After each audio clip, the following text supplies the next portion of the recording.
ആരാധ്യൻ യേശുപരാ, വണങ്ങുന്നു ഞാൻ പ്രിയനേ.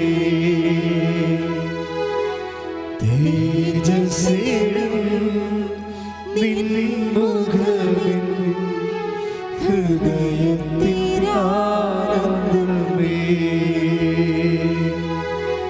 ആരാധ്യൻ യേശുപരാ, വണങ്ങുന്നു ഞാൻ പ്രിയനേ. തേജസ്സേഴും നിൻ മുഖമിൻ ഹൃദയത്തിലാനന്ദമേ.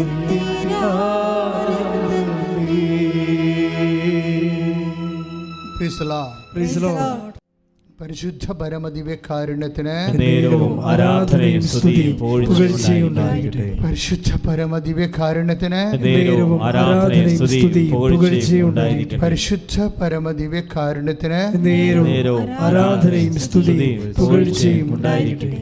പ്രിയപ്പെട്ടവരെ, ഇതൊരു ഉടമ്പടി സാക്ഷരതാ ധ്യാനമാണ്.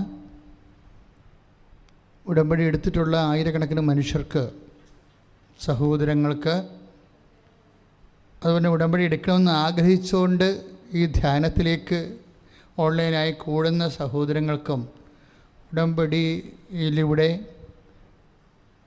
എത്ര നയചാതുര്യത്തോടു കൂടിയാണ് ദൈവസാന്നിധ്യത്തിൻ്റെ സംലഭ്യത നമ്മുടെ നിലപാട് കൊണ്ട്, നയങ്ങൾ കൊണ്ട്, സമീപനങ്ങൾ കൊണ്ട് ലഭ്യമാക്കുന്നത് എന്നുള്ളതിൻ്റെ ഒരു നോഹൗ, അതിൻ്റെ ഒരു ജ്ഞാനസൂത്രമാണ് പലപ്പോഴും ഉടമ്പടി ധ്യാനത്തിലൂടെ കർത്താവിൻ്റെ കൃപയാൽ കൈമാറപ്പെടുന്നത്.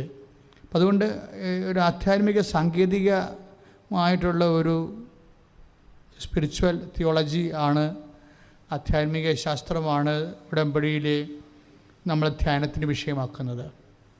അതുകൊണ്ട് തന്നെ എങ്ങനെ ഉടമ്പടിയിലെ വിഷയങ്ങൾ നമുക്ക് സമയബന്ധിതമായിട്ട് അതിന് സാക്ഷികളായി, അത് നേടി സാക്ഷികളായി മാറാൻ പറ്റും, അതാണ് ഉടമ്പടി ധ്യാനം അന്വേഷിക്കുന്ന ഒരു പ്രധാനപ്പെട്ട കാരണം. ഒന്ന് പ്രാർത്ഥിക്കുക. കർത്താവായ ദൈവമേ, ഈ ധ്യാനത്തില് ഞങ്ങൾ എപ്പോഴും കൂടിയാലും പങ്കെടുത്താലും ധ്യാനത്തിന്റെ അന്തർധാരകളെ അഭിഷേകമായി അറിയുവാനുള്ള കൃപയാൽ ഞങ്ങളെ നിറയ്ക്കണമേ. കൊളോസ്യ 2:2 ലേഖനമനുസരിച്ച് കർത്താവേ, ക്രിസ്തുവാകുന്ന രഹസ്യത്തിൽ ഞങ്ങൾക്ക് ലളിതമായി ആത്മാവേ പരിശുദ്ധാത്മാവേ ഞങ്ങൾക്ക് മനസ്സിലാക്കി തരണമേ. ഞങ്ങളെ ക്രിസ്തുവിലെ പ്രബുദ്ധരാക്കി മാറ്റണമേ. അപ്പോസ്തലന്മാരെ പോലെ ലഭ്യമായ കാലങ്ങളിലെ യേശുവിനെ ഏറ്റുപറയാനുള്ള പ്രത്യേക കൃപയാൽ ഞങ്ങളെ ശക്തീകരിക്കണമേ. ശ്രദ്ധിക്കട്ടെ. പ്രിയമുള്ളവരെ, നമ്മൾ ഈ ധ്യാനത്തിലൂടെ അന്വേഷിക്കുന്നത് എങ്ങനെ വാഗ്ദാനം, ദൈവത്തിൻ്റെ വാഗ്ദാനം എങ്ങനെ പ്രാപിക്കാം, അഥവാ ദൈവവാഗ്ദാനം. നമുക്കറിയാമല്ലോ, അതായത് എന്തുകൊണ്ടാണ് വാഗ്ദാനത്തെക്കുറിച്ച് പറയുന്നത്? നമുക്കുള്ള എല്ലാ ദാനങ്ങളും, ഒരു മനുഷ്യൻ്റെ മെയിൻ്റെനൻസ്, ഭൗതികമായ അവൻ്റെ മെയിൻ്റെനൻസിന് ആവശ്യമായ എല്ലാ ദാനങ്ങളും സുവിശേഷം അതിനെ വാഗ്ദാനമെന്നാണ് പറയണത്. കാര്യം എന്താണ്? ദൈവത്തിൻ്റെ ദാനങ്ങൾ വാക്കിൻ്റെ ഉള്ളിലൂടെ നൽകുന്നതിനാണ് വാഗ്ദാനമെന്ന് പറയണത്. എല്ലാ വാക്കിൻ്റെ ഉള്ളിലും ദൈവത്തിൻ്റെ കറസ്പോണ്ടിങ് ആയിട്ടുള്ള ദാനങ്ങളുണ്ട്. ഉടമ്പടി എന്ന് പറയണത് അതൊരു പദ്ധതിയാണ്, പ്രാർത്ഥനയാണ്, പക്ഷെ ഒരു പ്രാർത്ഥന പദ്ധതിയാണ്. പദ്ധതിയുടെ ഉദ്ദേശം എന്താണ്? ഈ വാക്കിലുള്ള ദാനങ്ങളെ, എല്ലാ കാര്യങ്ങൾക്കും വേണ്ടിയുള്ള ദാനങ്ങൾ വാക്കിലുണ്ട്. ഈ വാക്കിലുള്ള ദാനങ്ങളെ വിശ്വസിച്ചും സ്നേഹിച്ചും പ്രത്യാശിച്ചും അതിനു വേണ്ടി കഷ്ടതകൾ സഹിച്ചു. അങ്ങനെ വ്യത്യസ്തമായ മാർഗങ്ങളാണ് ബൈബിളിലുള്ളത് വാഗ്ദാനങ്ങളെ പ്രാപിക്കാനുള്ള. അപ്പോൾ ചെറുതും വലുതുമായ വാഗ്ദാനങ്ങളുണ്ട്. ചെറിയ വാഗ്ദാനങ്ങൾക്കൊക്കെ വിശ്വാസം മതിയാവും. വിശ്വാസം ഇപ്പം നമ്മൾ ഗലാത്യർ 4-ാം അധ്യായമില്ലേ, 3-ാം അധ്യായം, ഗലാത്യ ലേഖനം 3-ാം അധ്യായം 22-ാമത്തെ തിരുവചനം, 22-ാമത്തെ തിരുവചനം അല്ലേ? എന്നാൽ യേശുക്രിസ്തുവിലുള്ള വിശ്വാസം വഴി വിശ്വാസികൾ വാഗ്ദാനം പ്രാപിക്കേണ്ടതിന് എല്ലാവരും പാപത്തിന് അധീനരാണെന്ന് വിശുദ്ധ ഗ്രന്ഥം പ്രഖ്യാപിക്കുന്നു. അതായത് യേശുക്രിസ്തുവിൻ്റെ കാര്യം, പാപമെന്ന് പറയുന്ന വിഷയത്തിൽ നിന്ന് മനുഷ്യനെ രക്ഷിക്കാൻ ഈശോയുടെ ഒരു നാമമേ നൽകപ്പെട്ടിട്ടുള്ളൂ. അതുകൊണ്ട് ദൈവം ഈ പാപം എന്ന് പറയുന്ന വിഷയം എല്ലാവരെയും ബാധിക്കുന്നതാണ്. അല്ലേ? മനുഷ്യത്വത്തിനെതിരായി ചെയ്യുന്നതെല്ലാം പാപമാണ്. സിമ്പിളായിട്ട് പറഞ്ഞാൽ, ഇപ്പോൾ ദൈവം മനുഷ്യനെ സൃഷ്ടിച്ചില്ലേ, അപ്പോൾ അവൻ്റെ ആ മനുഷ്യത്വം എന്തുകൊണ്ട് ദൈവം ഉദ്ദേശിക്കുന്ന കുറച്ച് കാര്യങ്ങളുണ്ട്. മൃഗങ്ങളിൽ നിന്ന് ഉദ്ദേശിക്കുന്നതല്ല മനുഷ്യരിൽ നിന്ന് ഉദ്ദേശിക്കുന്നത്. അപ്പം മനുഷ്യത്വത്തിനെതിരായി ചെയ്യുന്ന എല്ലാ വിഷയങ്ങളും പാപമാണ്. അപ്പോൾ ഈ മനുഷ്യത്വം എന്ന് പറയുമ്പോൾ അവൻ്റെ സാംസ്കാരിക വളർച്ചയ്ക്ക് അനിവേക്ഷണമായി ഓരോരോ കാലങ്ങളിൽ മനുഷ്യത്വം വ്യത്യസ്തപ്പെട്ടിരിക്കും അല്ലേ? ഇക്കാലങ്ങളിലുള്ള മനുഷ്യത്വം എന്ന് പറയുന്നത് ശരിക്കും ഇത്രയും നാൾ മനുഷ്യരാശി ചരിത്രത്തിലൂടെ സഞ്ചരിച്ച് സാംസ്കാരികമായ ഒരു എന്താണ് റിഫൈനിങ്, നമ്മളെ സാംസ്കാരിക ശുദ്ധീകരണം നടന്നതിന് ശേഷം ഇക്കാലം കിട്ടുന്ന മനുഷ്യത്വമാണ്. അപ്പോൾ പണ്ട് പലതും ശരിയായിരുന്നത് എന്ന് ഇപ്പം ശരിയല്ല. പണ്ട് ശരിയായിരുന്നത് അത് ആ കാലങ്ങളിൽ അത് പ്രശ്നമല്ലായിരുന്നു. പക്ഷേ ഇപ്പം ശരിയല്ല. ഇപ്പോൾ ജെൻഡർ ഇക്വാലിറ്റി ഇപ്പം മനുഷ്യത്വത്തിൻ്റെ ഏറ്റവും വലിയ പരിഗണനാ വിഷയമാണ്. ജെൻഡർ ഈക്വാലിറ്റി എന്ന് വെച്ച് കഴിഞ്ഞാൽ പുരുഷനും സ്ത്രീക്കും തമ്മിലുള്ള തുല്യ അവകാശം. പണ്ട് 10,000 കൊല്ലം മുമ്പ് ഇത് അത്ര റെഫറൻസ് ഉള്ള പോയിൻ്റ് അല്ലായിരുന്നു. അപ്പോൾ പാപമെന്ന് പറയുന്നത് എന്താണ്? മനുഷ്യത്വത്തിനെതിരെ ഉണ്ടാകുന്ന കാര്യം. മനുഷ്യത്വത്തിൽ നിന്ന് ദൈവം പ്രതീക്ഷിക്കുന്നതിൽ നിന്ന് ഓരോരോ കാലങ്ങളിൽ റിഫൈൻ ചെയ്ത് വരുന്ന മനുഷ്യത്വങ്ങളിൽ നിന്ന് ദൈവം പ്രതീക്ഷിക്കുന്നത്, അതിന് വ്യത്യസ്തമായ ദൈവിക ലക്ഷ്യങ്ങളെ അട്ടിമറിക്കുമ്പോഴാണ് ഒരു മിസ്സിങ് ദ മാർക്ക് വരണത്. ഈ ഒരു സാഹചര്യത്തിന് മനുഷ്യന് ഇങ്ങനെ മനുഷ്യത്വത്തിന് വിരുദ്ധമായി ചെയ്യാൻ സാധ്യതയുള്ള വിഷയങ്ങളിലേക്ക് മനുഷ്യൻ ചാഞ്ഞു നിൽക്കുമ്പോൾ സംഭവിച്ചു പോകുന്ന ഇന്നബിലിറ്റീസ്, അതിൻ്റെ ഒരു കുറവുകൾ, ഇത് പരിഹരിക്കാൻ നിയമ സംവിധാനങ്ങൾക്ക് ഒരു പരിധിവരെ പറ്റത്തുള്ളൂ അല്ലേ? അതിന് നമുക്ക് ജുഡീഷ്യറി ഉണ്ട്, അതുപോലെ തന്നെ എക്സിക്യൂട്ടീവ് പോലീസ് സംവിധാനങ്ങളുണ്ട്, അതുപോലെ തന്നെ ലെജിസ്ലേറ്റർ ഉണ്ട്. ഇതൊക്കെ ഉണ്ടെങ്കിലെല്ലാം നമുക്കറിയാം ആ വിധി ശരിയായില്ല എന്നെന്തുകൊണ്ടാണ് ചെറിയ പറഞ്ഞത്? ആ വിധി ശരിയായില്ല എന്ന് പറഞ്ഞാൽ എന്തുകൊണ്ടാണ്? അതിനകത്ത് എന്തോ ഒരു നീതിയുടെ ഒരു കുറവുണ്ടെന്ന് പൊതുജനങ്ങൾക്ക് തോന്നുമ്പോഴാണ്.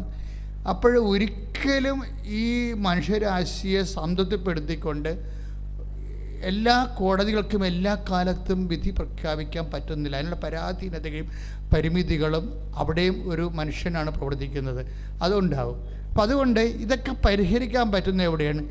ഈശോ പറഞ്ഞത് എന്താണ്? വിധിയെല്ലാം മനുഷ്യപുത്രന് വിട്ടേക്കാൻ പറയും. കാരണം ലോകത്തിലെ കോടതിയിലുണ്ടെങ്കിലും ശരി, അത് ചിലപ്പോഴും പാളിപ്പോകാനൊക്കെ സാധ്യതയുണ്ട്.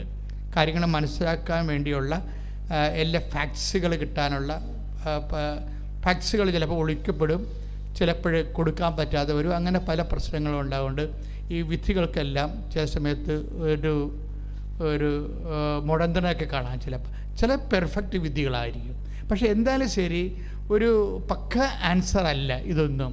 അപ്പം അതുകൊണ്ട് പാപവും മനുഷ്യന് സമ്പൂർണ്ണമായ പരിഹാരം അറിയാൻ കഴിയണത് ദൈവത്തിന് മാത്രമാണ്. അതുകൊണ്ടാണ് ഈശോ പറഞ്ഞത് വിധിയെല്ലാം മനുഷ്യപുത്രനെ വിട്ടേക്കാൻ പറയും. കാര്യം എന്താണ്? വിധിയാളനായി വരണത് മനുഷ്യപുത്രൻ. അക്കാലങ്ങളിലാണ് കള ഏതാണ് വിള ഏതാണെന്നൊക്കെ പറയണത്. കള ഏതാണ് വിള ഏതാണെന്നൊക്കെ പറയണത്. അപ്പോൾ ഇതുകൊണ്ട് ഇങ്ങനെ ഒരു വിഷയമുള്ളതുകൊണ്ട് ക്രിസ്തുവിനെ മസ്റ്റ് ആക്കുന്നത് എന്താണ്? പാപമാണ്, പാപ സാഹചര്യങ്ങളാണ്.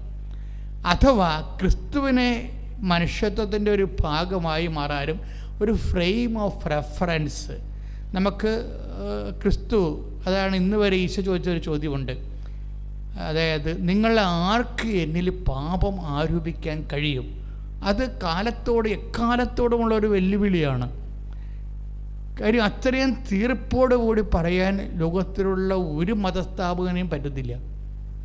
കാര്യം ഈ മനുഷ്യന്മാരെ സൃഷ്ടിക്കപ്പെടുന്ന ആധ്യാത്മിക ബിംബങ്ങൾക്ക് പലപ്പോഴും അക്കാലങ്ങളിലുണ്ടാകുന്ന പ്രിമിറ്റീവായിട്ടുള്ള മനുഷ്യത്വമാണ് പലപ്പോഴും പ്രകടിപ്പിക്കാൻ പറ്റുന്നത്. അതുകൊണ്ട് തന്നെ കാലം സഞ്ചരിച്ച് കഴിയുമ്പോൾ അങ്ങനെയുള്ള മൂല്യങ്ങൾ അവർ മുന്നോട്ട് വെച്ച മൂല്യങ്ങൾ ചിലപ്പോൾ കാലഹരണപ്പെട്ടു പോകും. ക്രിസ്തു അപ്പോഴും കാലഹരണപ്പെട്ടു പോകാതെ ഇരിക്കാൻ കാരണം അതാണ് ക്രിസ്തു എന്നും നിലനിൽക്കുമെന്നല്ലേ പറയുന്നത്.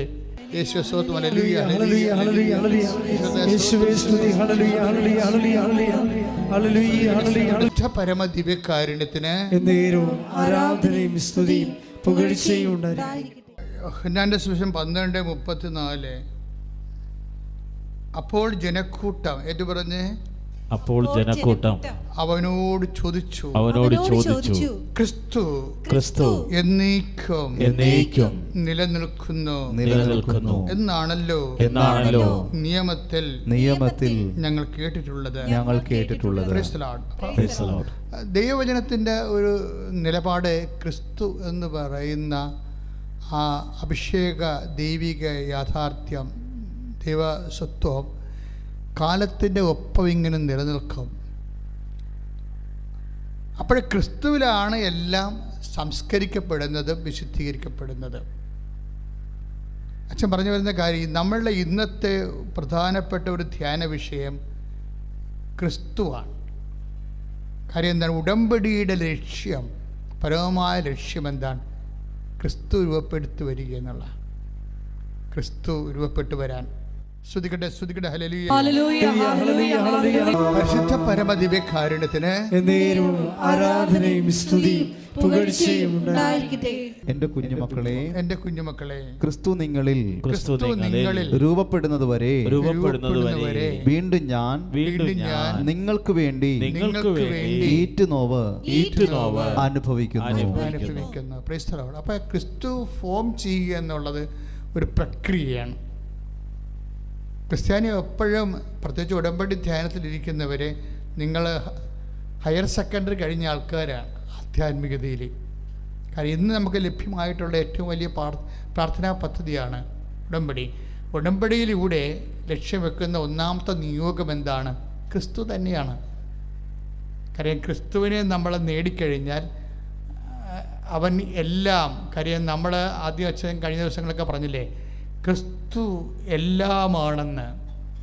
കാര്യം എന്താണ്? ഇപ്പോൾ കൊളോസ്യസിൻ്റെ 3:11 ഇടയ്ക്ക് നമ്മൾ പറയുന്ന ഉടമ്പടിയുടെ ബേസ്മെൻ്റാണത്. എന്താണ്? ക്രിസ്തു എല്ലാമാണ്. ഒന്ന് പ്രാർത്ഥിച്ചേ.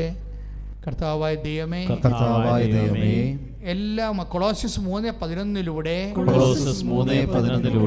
ഞങ്ങൾ പ്രാർത്ഥിക്കുന്നു, ഞങ്ങൾക്ക് ആവശ്യമായതെല്ലാം അടങ്ങിയിരിക്കുന്ന ദൈവത്തിന്റെ രഹസ്യമായ യേശുക്രിസ്തുവിനെ ഉടമ്പടിയിലൂടെ അതിന്റെ പദ്ധതി പ്രാർത്ഥനയിലൂടെ ഞങ്ങൾ നേടിയെടുക്കുവാൻ പ്രത്യേക അഭിഷേകം നൽകണമേ.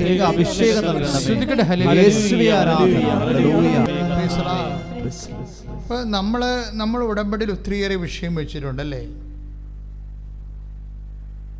ഇപ്പൊ ഉടമ്പടിയിൽ വെക്കാതെ തന്നെ ചില കാര്യങ്ങൾ, വെക്കാത്ത കാര്യങ്ങൾ അവർ പിന്നീട് ഉടമ്പടി ചെയ്യണത്.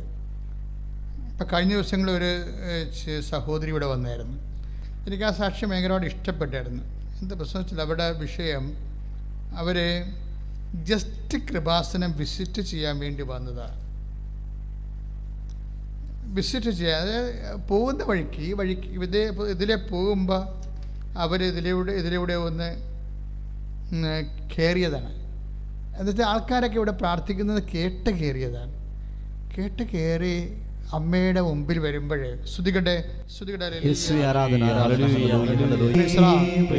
നിങ്ങൾ ആരാധന കൂടുന്നവർ അച്ഛന് കർത്താവ് തരുന്ന വചനങ്ങൾ അനുസരിച്ചാണ് ആരാധന മുന്നോട്ട് പോകുന്നത്. അതിനുള്ളിൽ നമുക്ക് ദൈവത്തെ സ്തുതിക്കും. നമ്മൾ ഇത് കംപ്ലീറ്റ് ഒരു ജനപ്രഘോഷണ ആ രീതിയിലുള്ള ധ്യാനമല്ല ഉടമ്പടി ധ്യാനം. ഉടമ്പടി ധ്യാനത്തിൻ്റെ അകത്ത് പ്രാർത്ഥനയുണ്ടാവും, സ്തുതിപ്പുണ്ടാവും, ആരാധനയുണ്ടാവും, വചനമുണ്ടാവും, വ്യാഖ്യാനമുണ്ടാവും. അങ്ങനെ കർത്താവിൻ്റെ കൂടെയാണ് നമ്മളത് സഞ്ചരിക്കുന്നത്. അപ്പം അതുപോലെ ഈ സമയത്ത് വലിയ അഭിഷേകങ്ങൾ ഉണ്ടാകാനുള്ള അതുകൊണ്ടാണ് ഉടമ്പടിയിലൊക്കെ ഭയങ്കരമായ സമയത്ത് ദർശനങ്ങൾ വരേണ്ടതിൻ്റെ കാര്യം ഇതാണ്. കാര്യം ഇതിൻ്റെ ഈ ഒരു പ്രസംഗമായിട്ടല്ല ഇത് പോണത്.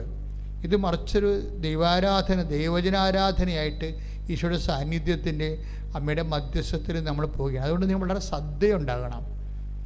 ഇപ്പം ഞാൻ പറഞ്ഞ ജിൻസി ടോമിയുടെ കാര്യമാണ് പറഞ്ഞത്. ജിൻസി ടോമി ഇതിൽ പോകുന്ന സമയത്ത് ഹസ്ബൻഡുമായിട്ട് ഇവിടെ ആൾക്കാർ പ്രാർത്ഥിക്കാൻ പോകുന്ന കണ്ട് അവിടെ കൂടെ വന്നതാണ്. അവർ അമ്മയുടെ മുഖത്ത് നോക്കിയപ്പോൾ അവരമ്മയോട് പറഞ്ഞു, അമ്മേ 5 വർഷമായിട്ട് എനിക്ക് മക്കളില്ല. അവർ ഉടമ്പടി ചെയ്തിട്ടില്ല, അവർക്ക് അറിയത്തില്ല. പക്ഷേ ജസ്റ്റ് വന്ന് കയറിയതേ ഉള്ളൂ. കയറി 5 വർഷമായിട്ട് അവർ മക്കളില്ല. അവർ മടുത്ത് മരുന്നൊക്കെ ഒഴിവാക്കി അങ്ങനെ നിൽക്കുന്ന ഒരു സമയമാണ്. ഇനി എന്താണ് ചെയ്യേണ്ടതെന്നറിയാതെ, ഇനി മക്കളില്ലാണ്ട് ഇങ്ങനെ ജീവിക്കേണ്ടി വരുമോ എന്നൊക്കെ അറിയാതെ പകച്ച് നിൽക്കണം ജീവിതത്തിൽ. ഈ പകപ്പോടു കൂടിയാണ് അവർ മാതാവിൻ്റെ മുഖത്തേക്ക് നോക്കുന്നത്. പക്ഷേ പകപ്പോടുകൂടി നോക്കുമ്പോൾ അത് പകപ്പിനെ പ്രാർത്ഥനയാക്കി മാറ്റാനുള്ള കഴിവ് അവർക്കുണ്ട്. അതാണ് അവരുടെ വിശ്വാസം എന്ന് പറയുന്നത്. പകപ്പുണ്ട്, ജീവിതത്തിൽ ഇങ്ങനെ പകച്ചു നിൽക്കുന്ന ആളാണ്. ചില ആൾക്കാർ കടത്തിന് മുമ്പിൽ പകച്ചു നിൽക്കും, ചിലർ രോഗത്തിൻ്റെ മുമ്പിൽ പകച്ചു നിൽക്കും, ചിലർ ഉറ്റവരുടെ മരണത്തിന് പെട്ടെന്നുണ്ടാകുന്ന ആകസ്മിക വിയോഗത്തിൽ പകച്ചു നിൽക്കും. അപ്പം ജീവിതത്തിൽ നമുക്ക് പകച്ചു നിൽക്കും. നമ്മൾ പലപ്പോഴും, ഞാനും പല സമയത്ത് പകച്ചു നിന്നിട്ടുണ്ട്. അക്കാലങ്ങളിലെല്ലാം രാത്രികളിലെപ്പോലും ഞാൻ പ്രാർത്ഥനയാക്കി മാറ്റും. കാര്യം നമ്മളെ സംബന്ധിച്ചിടത്തോളം എങ്ങനെ ക്ലിയർ ചെയ്ത് നമ്മൾ ജീവിച്ചാലും, ഞാൻ ജീവിതത്തിൽ നിന്ന് പഠിച്ചതാണ് നമുക്ക് പണി കിട്ടുമെന്നാണ്. അതായത് എങ്ങനെ, ഞാൻ കുറേ ശ്രദ്ധിച്ചിട്ടുണ്ട് ഈ വിഷയത്തിൽ. എങ്ങനെ നമ്മൾ തട്ടലും മുട്ടലും ഇല്ലാതെയൊക്കെ പോകണമെന്ന് വിചാരിച്ചാലും തമ്പുരാൻ നമുക്കൊരു പണി തരും.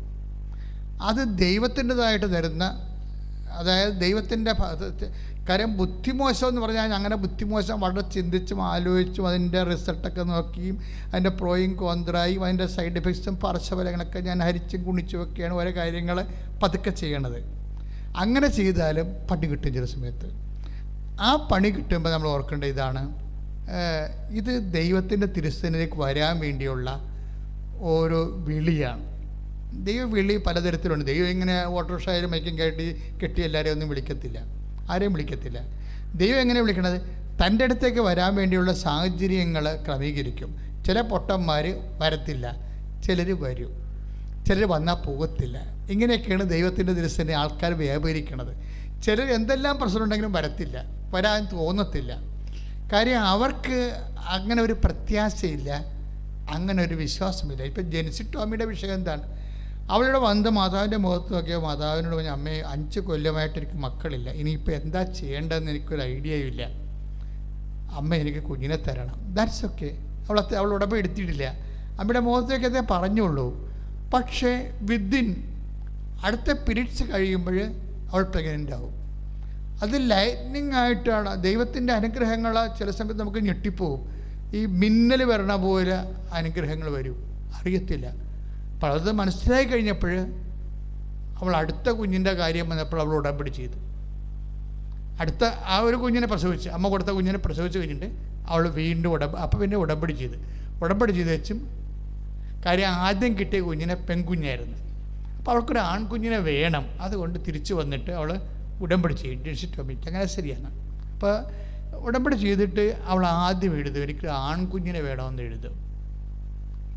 അതാണ് എൻ്റെ രീതികൾ പോണ രീതി നോക്കണം. അപ്പോൾ അവൾക്ക് ആദ്യം ഉണ്ടായിരുന്ന ഫെയ്ത്തിനേക്കാളും കുറച്ചുകൂടി ഫെയ്ത്തും വിശ്വാസവും പ്രത്യാശയും ജെൻസിയിൽ വളർന്ന്. എന്താണ്, ഞാൻ വെറുതെ ചോദിച്ചപ്പോൾ അമ്മ എനിക്ക് കുഞ്ഞിനെ തന്നു. അപ്പം ഞാനീ എന്താ ചെയ്യണത്? ഇനി ഞാൻ അമ്മയോട് ഞാൻ ആൺകുഞ്ഞിനെ തന്നെ പെർട്ടിക്കുലറായിട്ട് ചോദിക്കുമോ? അതിന് ഇനി ഞാൻ പ്രസവിച്ച് കഴിയുമ്പോൾ പെൺകുഞ്ഞായി പോവുക ആൺകുഞ്ഞായി പോവുക അതിനെക്കുറിച്ച് ബോധമില്ല. കാര്യം ഇക്കാലങ്ങളിൽ എല്ലാവർക്കും പണ്ടത്തെ കാലമല്ലേ, ഞാൻ നേരത്തെ പറഞ്ഞ പോലെ ജെൻഡർ ഇക്വാലിറ്റിയുടെ കാലമായത് കാരണം എല്ലാം ദൈവദാനമാണെന്ന് മനസ്സിലാക്കും. പണ്ട് പെൺകൊച്ചുങ്ങളാണെന്ന് വെച്ചാൽ ദൈവദാനമാണെന്ന് മനസ്സിലാകത്തില്ല. ഇന്ന് മനസ്സിലാക്കി. ഇതാണ് ഞാൻ മനുഷ്യത്വം വളരണം എന്ന് പറഞ്ഞതിൻ്റെ കാര്യം. ഇതാണ് മനുഷ്യത്വം കാലത്തിനൊപ്പം വളരുന്നു. എങ്കിലും ഒരു പെൺകുഞ്ഞുള്ള വീട്ടിലൊരു ആൺകുഞ്ഞ് ഉണ്ടാകുന്നത് ഒരു ബാലൻസ് കീപ്പിംഗ് ആണ്. എല്ലാ കാര്യങ്ങൾക്കും ഒരു ബാലൻസ് കീപ്പിംഗാണ്. അപ്പോൾ അവൾ അത് ചോദിച്ചു, എനിക്കൊരു മകനെ വേണം. അപ്പോൾ അമ്മ ഉടമ്പടി എടുത്തു കഴിഞ്ഞപ്പോൾ ഉടമ്പടിയുടേതായിട്ട് അമ്മ കൊടുത്തിരിക്കുന്നത് ആൺമകനെ തന്നെയാണ് കൊടുത്തിരിക്കുന്നത്. രണ്ട് കുഞ്ഞുങ്ങളെയും കിട്ടിക്കഴിഞ്ഞാൽ അവൾ രണ്ടാമത് സാക്ഷ്യം പറയാൻ വേണ്ടി വരണത്. ദാറ്റ് മീൻസ് ഉടമ്പടിയുടെ ഒരു റേഞ്ച് ഇതാ.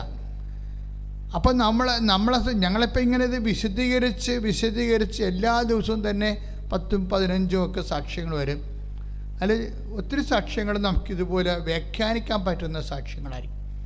വ്യാഖ്യാനിക്കാൻ പറ്റുന്നതെന്ന് പറഞ്ഞാൽ എന്താ ഉദ്ദേശിക്കുന്നത്? നമ്മൾ ആദ്യം പറഞ്ഞ വചനമാണ്, അതായത് ഗലാത്യർ 3:22. ഒന്നിന് വായിച്ചുള്ളത്, എന്നാൽ യേശുക്രിസ്തുവിലുള്ള വിശ്വാസം വഴി, ഏറ്റു പറഞ്ഞ വിശ്വാസം വഴി വിശ്വാസികൾ വാഗ്ദാനം പ്രാപിക്കേണ്ടതിന് എല്ലാവരും പാപത്തിന് അധീനരാണെന്ന് വിശുദ്ധ ഗ്രന്ഥം പ്രഖ്യാപിച്ചു.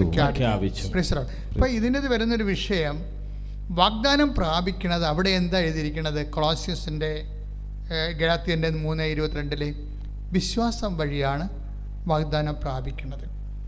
അപ്പോൾ ഇവിടെ എന്താ ജെൻസി ചെയ്തതെന്ന് വെച്ച് കഴിഞ്ഞാൽ, ജെൻസിയുടെ കേസ് ഹിസ്റ്ററി ഞാൻ നിങ്ങളോട് പറയുകയാണ്. ഈ നമ്മൾ ആദ്യം കണ്ടില്ലേ കൊളോസ്യൻസിൻ്റെ 3:11 എന്താ പറഞ്ഞത്? യേശു ക്രിസ്തു എല്ലാമാണെന്ന് പറഞ്ഞു. അപ്പോൾ ഈ കുട്ടി ഇവക്കില്ല, കിട്ടാത്ത കുട്ടി എവിടെ ഉണ്ട്? യേശു ക്രിസ്തുവിൻ്റെ ദാനത്തിലുണ്ട്. കർത്താവിൻ്റെ നമ്മളെപ്പോഴും പറയും, എനിക്ക് കർത്താവ്, ഞാൻ പ്രാർത്ഥിച്ചു, എനിക്ക് കുഞ്ഞിനെ തന്നു, ഞാൻ പ്രാർത്ഥിച്ചു, എനിക്ക് ജോലി കിട്ടി, ഞാൻ പ്രാർത്ഥിച്ചു, എൻ്റെ ക്ഷീണം മാറി എന്നല്ല നിങ്ങൾ പറയേണ്ടത്. നിങ്ങളെന്താ പറയേണ്ടത്? ഞാൻ പ്രാർത്ഥിച്ചു, എനിക്ക് ക്രിസ്തുവിനെ കിട്ടിയെന്നാണ്. ക്രിസ്തുവിനെ എന്തിൻ്റെ രീതിയിൽ? ചിലപ്പോൾ ജോലിയുടെ രീതിയിൽ കിട്ടും, ചിലപ്പോൾ കുഞ്ഞുങ്ങളുടെ രീതിയിൽ കിട്ടും, ചിലപ്പോൾ സൗഖ്യത്തിൻ്റെ രീതിയിൽ കിട്ടും. പക്ഷേ എന്താ കാര്യം? ക്രിസ്തു എല്ലാമാണ്, എല്ലാവരിലുമാണ്. ക്രിസ്തു എല്ലാമാണെന്ന് പറഞ്ഞിട്ടില്ലേ? അതിൽ ഒരു മനുഷ്യൻ്റെ എല്ലാ ആവശ്യങ്ങളുമുണ്ട്. എല്ലാ ആവശ്യങ്ങളും. ക്രിസ്തുവിൻ്റെ വേറൊരു പേരെന്താണ്? ദൈവരാജ്യം. ക്രിസ്തുവിൻ്റെ മനസ്സ്, ക്രിസ്തുവിൻ്റെ വചനങ്ങൾ ആരതുപോലെ നിറവേറ്റിയാൽ അവൻ ദൈവരാജ്യത്തിലാവും. ഈ ഉടമ്പടിയുടെ ഒരു ഗുണമെന്ന് പറയണത്, ഇതിനേക്കാളും നല്ലൊരു പ്രാർത്ഥന ഇനി ദൈവത്തിനെ വെളിപ്പെടുത്താൻ പറ്റുമെന്നറിയത്തില്ല. ഞാൻ ദൈവത്തിൻ്റെ അനന്തമായ കഴിവിനെ പരിമിതപ്പെടുത്തി പറയുകയല്ല. കാര്യം ഇതിൻ്റെ സാരസംഗ്രഹം എന്ന് പറയണത്, ഇപ്പോൾ ഉദാഹരണം, ഇപ്പോൾ ഈശോ എന്താ പറഞ്ഞിരിക്കുന്നത്? നിങ്ങൾ ആദ്യം ദൈവരാജ്യത്തെയും എന്ന് പറഞ്ഞേ, നിങ്ങൾ ആദ്യം ദൈവരാജ്യത്തെയും അവിടുത്തെ രാജ്യവും അവിടുത്തെ നീതിയും അന്വേഷിക്കുക. അതോടൊപ്പം മറ്റുള്ളവയെല്ലാം നിങ്ങൾക്ക് ലഭിക്കും. അതെന്താ? അത് ആദ്യം, അതായത് ഇപ്പൊ നമ്മുടെ മത്തായി ശ്ലീഹയുടെ സുവിശേഷം ഉടമ്പടിയുടെ ഒരു ഭയങ്കര ആക്സസ് വേർഡാണത്. അക്ഷമായിട്ടുള്ളൊരു വചനമാണ്. എന്ന് വെച്ച് കഴിഞ്ഞാൽ നിങ്ങൾ ഇപ്പോൾ 6:33-32 പ്രധാനപ്പെട്ട വചനങ്ങളാണ് ഇതിൻ്റെ. അതായത് ആദ്യം മനുഷ്യൻ ക്രിസ്തുവിന് റെഫറൻസ് കൊടുക്കണം. എന്താണ്? ദൈവരാജ്യത്തിന്. ആദ്യം നിങ്ങൾ ദൈവരാജ്യം എന്ന് പറയുന്നത് എന്താണ്? ദൈവത്തിൻ്റെ മനസ്സ്, ദൈവത്തിൻ്റെ ഇഷ്ടം. ഇപ്പം നമ്മുടെ ഇഷ്ടം നമ്മൾ കൺവേ ചെയ്യേണ്ടത് എങ്ങനെയാണ്? നമ്മുടെ വാക്കിലൂടെയാണ്, അല്ലേ? ഇപ്പം ചിലർ പറയും മനസ്സമ്മതത്തിന് ഒക്കെ വരുമ്പോൾ, ഇപ്പോൾ ചില കാര്യങ്ങൾ ചോദിക്കുമ്പോൾ പെൺകുട്ടികൾ പണ്ടത്തെ കാലത്താണെങ്കിൽ, ഇപ്പോഴത്തെ കാലത്തെ രീതിയല്ലേ ഞാൻ പറഞ്ഞത്, ഒരു 10-20 കൊല്ലം മുമ്പാണെങ്കിൽ ഈ ചെക്കൻ കാണുക പെണ്ണ് കാണുക പോകുന്ന ചടങ്ങില്ലേ, അപ്പോഴൊക്കെ ഉണ്ടാകുന്ന സമയത്ത് ചെറുക്കന് ഇഷ്ടപ്പെട്ടാ ഇല്ലേ എന്ന് ചോദിക്കുമ്പോൾ ചിലപ്പോൾ മിണ്ടത്തില്ല പെൺകുട്ടികൾ. എന്താ മിണ്ടാത്തതിൻ്റെ കാര്യം? അപ്പോൾ അവർ മുതിർന്ന കാർന്നവന്മാരെന്താ ചോദിക്കണത്? നീ വാ തുറന്ന് സംസാരിക്കുക, നിന്റെ മനസ്സിലിരിപ്പ് എന്താണെന്ന് അറിയാൻ പറ്റുമല്ലോ, അതാ നിനക്ക് വേറെ വല്ലവരും ഉണ്ടോ എന്നൊക്കെ ചോദിക്കത്തില്ലേ? ഇതെന്താ വെച്ച് കഴിഞ്ഞാൽ ഇവർ സംസാരിക്കാത്ത കൊണ്ടാണ്. മനസ്സിലിരിപ്പ് അറിയണത് എങ്ങനെയാണ്? സംസാരത്തിലൂടെയാണ്. അപ്പം ദൈവത്തിൻ്റെ മനസ്സിലിരിപ്പെന്ന് പറയുന്നത് എന്താണ്? ക്രിസ്തുവാണ്.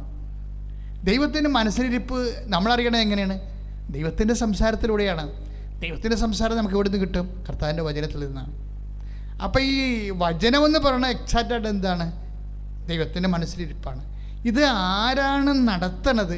അയാൾ ദൈവരാജ്യത്തിലാവും, എന്ന് വെച്ചാൽ ക്രിസ്തുവിലാകും.